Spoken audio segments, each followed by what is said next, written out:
নমস্কার বন্ধুরা, আজকে আমি শিম ভর্তা বানানো দেখাবো। আমি কিরমভাবে বানাই সেটাই দেখাবো। এটা খেতে খুব ভালো লাগে, বাচ্চাদেরও ভালো লাগবে, কারণ তারা তো শিম অনেক সময় খেতে ভালোবাসে না, তাই এরমভাবে বানিয়ে দিলে তারা খুব ভালোবাসবে খেতে। শিমটাকে গরম জলে দিচ্ছি, সেদ্ধ করবো।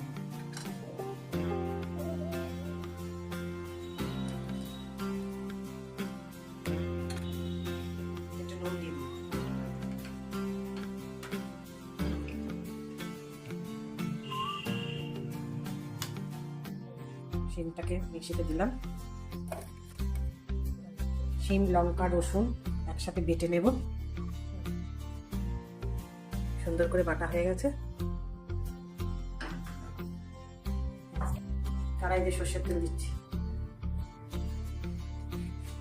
কালো জিরে ফোড়ন দিলাম, দুটো শুকনো লঙ্কা ছিঁড়ে রঙে দিচ্ছি,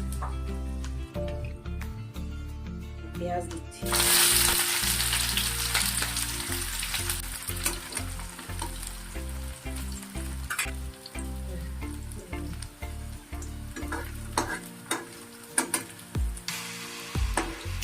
পেঁয়াজটাকে ভাগ করে একটু রসুন দিয়ে দিলাম সেন্টের জন্য।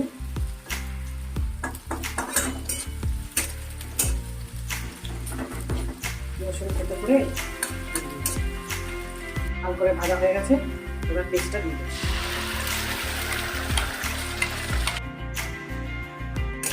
সেটা দিয়ে নেড়ে দিচ্ছি একটু।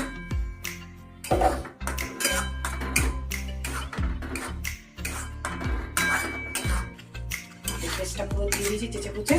এবার এর মধ্যে ওপরে স্বাদ মতো একটু নুন দিয়ে দেবো,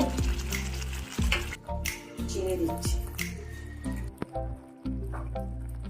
ভালো করে নেড়ে দিচ্ছি। এটা খুব ভালো শিম ভর্তাটা, এটা খেলে এক থালা ভাত খাওয়া হবে। এটা আস্তে আস্তে অনেকটা শুকিয়ে আসছে, এরকমভাবে নেড়ে নেড়ে নেড়ে নেড়ে ভালো করে শুকিয়ে নিতে। এই যে সুন্দর হয়ে গেছে।